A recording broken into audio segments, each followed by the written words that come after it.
Vous l'avez dit, la thématique de l'émission aujourd'hui, c'est l'espérance en en Dieu. Dieu. Ouais, Et j'aimerais revenir sur ce mot d'espérance. Et c'est amusant parce que j'en parlais juste avant l'émission avec Laurent ouais, Fent. On ouais, discutait du mythe de Pandore. ouais, Et donc je rappelle rapidement ce que c'est le mythe de Pandore. C'est donc, voilà, Pandore est cette femme qui a été créée par Zeus. ouais, Et donc, bon, je la fais très courte, hein. Elle arrive ouais, sur Terre avec cette boîte qui contient tous les vices de l'humanité, ouais, et elle-même est exempte de tous ces vices, hein, et ouais. l'humanité est exempte de tous ces vices, jusqu'au moment où évidemment cette boîte qui n'est pas censée être ouverte est Mm, ouverte, et mm, donc tous les vices se répandent sur la planète, hein, la vieillesse, la maladie, la guerre, la famine, la misère, la folie, le vice, la tromperie, la passion, et seule l'espérance reste au fond de cette boîte et, plus lente que les autres émotions ou les autres passions à réagir, ouais, ne sort pas de la boîte. ouais. Comment, par votre vision chrétienne, Mm. vous expliquez ce mythe de Pandore? Pourquoi est-ce que l'espérance est la seule des passions humaines à rester au fond de la boîte de Pandore ou avoir plus de mal à en sortir? Si j'ai bien compris ce que vous venez de dire, moi je trouve que ce que vous venez de soulever est très très intéressant. Il y a des gens qui ont envie de s'en sortir, qui ne sont pas forcément malades, qui ne sont pas forcément pauvres, qui ne sont pas forcément dans l'adversité. Mais ce sont des gens qui sont liés, enchaînés, je dirais esclaves de mauvaises habitudes. J'en ai vu beaucoup et ils veulent s'en sortir. Mais ils n'ont pas toujours l'espérance pour s'en sortir. Parce que qu'est-ce que c'est que l'espérance? L'espérance, c'est la conviction, l'assurance que vos chaînes seront brisées, vos liens seront rompus, que vous serez délivrés par la main du Seigneur. Parce que vous croyez en lui, vous croyez en ses promesses. Ceux qui croient qu'ils seront délivrés, ce sont ceux qui connaissent Dieu, qui connaissent ses promesses et qui s'appuient sur ses promesses. Vous avez des personnes qui souffrent terriblement de leur habitude, de leurs mauvaises habitudes. Et j'ai vu des personnes, comme aujourd'hui, j'ai une personne, à cause d'une mauvaise parole, depuis hier soir, je lui ai dit, si vous vous calmez, vous m'appelez demain, comme ça nous prierons ensemble. Et j'ai découvert ce matin au cours de notre conversation qu'il qu'il n'avait pas vraiment pardonné et qu'il gardait au fond de son cœur toutes ces vilaines paroles qui lui avaient été dites. Et lorsqu'on a fini la discussion, je savais exactement comment prier avec cet homme. Et il m'a dit, pasteur, je ne sais pas, bien que j'ai passé une très mauvaise nuit, mais là ça va. J'avais décidé, j'avais projeté d'aller à Nice et j'y avais renoncé parce que il disait qu'il ne se sentait pas bien. Et après la prière, il m'a dit, tout compte fait, j'irai à Nice. Alors, cet homme, à cause d'une parole, c'est pas à cause de mes pouvoirs, c'est à cause d'une parole du Seigneur. Premièrement, il a ouvert son cœur. À cause d'une autre parole, il y a mis sa confiance. Et avec la prière, il a proclamé vraiment sa délivrance et sa victoire dans cette affaire. Et il en a été pleinement délivré. Alors, Pasteur Ventura, vous parlez de mauvaises habitudes. On les imagine assez bien, hein, Ouais. l'alcoolisme, l'addiction à l'alcool, C'est pas l'addiction. forcément ça. Il y a bien d'autres Oui, choses. bien sûr, j'allais le dire, il y a l'addiction à la télévision, il y a Oui. aussi un manque. L'addiction à Internet. L'addiction à Internet, c'est vrai, aux jeux Ouais. vidéo, Ouais. et bien d'autres. Il y a aussi la difficulté qu'ont certaines personnes à se pardonner elles-mêmes. Et Ouais. elles portent un fardeau qui n'est pas forcément nécessaire Ouais. parce qu'elles n'arrivent pas à se pardonner ou qu'elles se pensent coupables de choses dont elles ne sont pas. Oui. Euh, Quelles sont les racines véritables, selon vous, de cette confusion dont vous parliez? Les racines ne viennent pas de loin. Euh, Ça vient de la nature humaine elle-même. L'homme qui soit ne connaît pas Dieu, ou soit l'homme qui connaît Dieu, mais qui a envie de continuer de vivre d'après les penchants de son cœur. Vous avez même des chrétiens nés de nouveau, qui ont Christ en eux, qui ont l'Esprit de Dieu en eux. Mais au lieu que ce soit la nature spirituelle qui prime, qui s'exprime, qui se manifeste, c'est la nature charnelle, la nature où le diable travaille. Tout ce qui est d'ailleurs charnel est diabolique.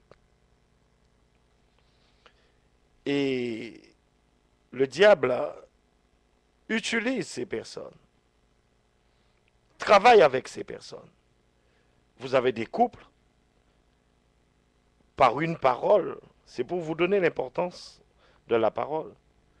Comme vous dites, vous avez des gens qui sont tellement, ils ont l'addiction de la médisance, de la calomnie, des murmures. Ils ont l'addiction de voir toujours les autres d'une certaine manière, de porter un jugement, l'addiction du jugement, n'est-ce pas? Lorsqu'on est spirituel, on doit prier, même si on est tombé dans un piège comme cela, on s'en sort toujours parce qu'on est spirituel. Parce que les personnes qui ont ces addictions d'ailleurs, ont l'art de se dissimuler, qui veut dire peuvent avoir un visage d'ange. Et je vais même plus loin, lorsqu'il s'agit de chrétiens ou de chrétiennes charnelles. C'est samedi, on avait 3 heures de prière, et j'avais médité avec ma femme qu'il y avait plusieurs antéchrists. Et dans cette méditation, il est dit ces antéchrists sortaient du milieu de nous. Et j'ai repris avec quelques bien-aimés, parce qu'on avait la réunion du samedi, et ça a conduit à chaque personne de se remettre en question. Parce que l'antéchrist, c'est tout simplement tout ce qui reflète la nature humaine. Et lorsqu'il y a la nature humaine qui se mêle dans quelque chose, ça tourne au vinaigre.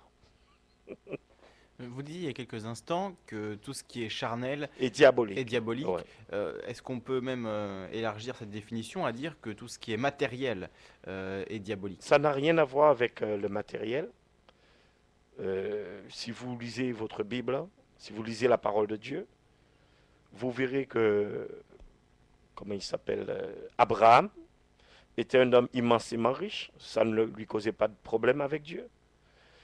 Job était un homme immensément riche. Salomon était un homme immensément riche. Dieu lui a donné beaucoup de richesses. Ce n'est pas l'argent, ce n'est pas le matériel qui fait que le matériel n'est pas diabolique. Dieu lui-même est riche. Dieu lui-même possède toutes choses. C'est lui-même qui nous enrichit. N'est-ce pas? Pourquoi je dis la nature humaine est diabolique? La nature charnelle est diabolique. Qui veut dire que c'est faire quelque chose, dire quelque chose, sans Dieu, le faire de soi-même. Si on le fait, on parle à quelqu'un de soi-même. C'est pas, on ne lui apporte pas quelque chose de Dieu. On lui apporte quelque chose de soi. À partir de ce moment, comme on a décidé qu'on est soi-même son propre chef, quelqu'un qui vous juge, il s'établit en face de vous comme étant votre juge. Comme étant, par exemple, un procureur de la République. Vous accusez, vous jugez, vous voyez d'une certaine façon, n'est-ce pas? Les gens qui sont faibles, j'en ai vu beaucoup qui sont devenus dépressifs, j'en ai vu qui se sont suicidés, n'est-ce pas? Mais lorsqu'on est spirituel, on ne craint pas ces choses. Lorsqu'on est, on a la conviction que Dieu est avec nous, que nous parlons d'après Dieu, bien au contraire, nous prions pour ces personnes. Pourquoi? Parce que nous nous rendons bien compte que le diable a pris le contrôle de ces personnes. Ce sont des personnes qui n'ont pas de sagesse, qui n'ont pas... Ce sont des fontaines sans eau. Tout ce qui peut sortir, c'est ce qui va causer de la confusion, ce qui va causer de la division, ce qui va causer... ça va amener comme les vagues, les écumes qui viennent sur le bord, sur le rivage, ça va amener des écumes sales, souillées, qui veut dire pas de bonnes choses, n'est-ce pas? La Bible dit même, la langue est le monde de l'iniquité. Si la langue est le monde de l'iniquité, si quelqu'un m'écoute, que ce quelqu'un, que ce soit femme ou homme, fasse attention de ce qui sort de sa bouche. Amen. Alors c'est pour dire que nous avons un Dieu qui est là, mais qui nous ouvre les yeux, même qu'on soit charnel. Dieu est toujours là pour dire, écoute, regarde qui a pris le contrôle de tes pensées, qui a pris la direction de ton cœur. Le diable ne va jamais venir dire à quelqu'un, j'ai pris le contrôle de tes pensées, j'ai pris le contrôle de ton cœur. Il va toujours vous donner l'impression que vous êtes dans la vérité, vous êtes spirituel, vous êtes bien, mais je dis à ces personnes, plongez votre regard dans la parole et comme ça, Dieu va vous parler au travers de sa parole et vous verrez comment sortir vos pieds du filet de l'oiseleur, qui est le diable. Alors justement, vous parliez de dépression, de suicide, Euh, mais il y a aussi des gens qui marchent loin de Dieu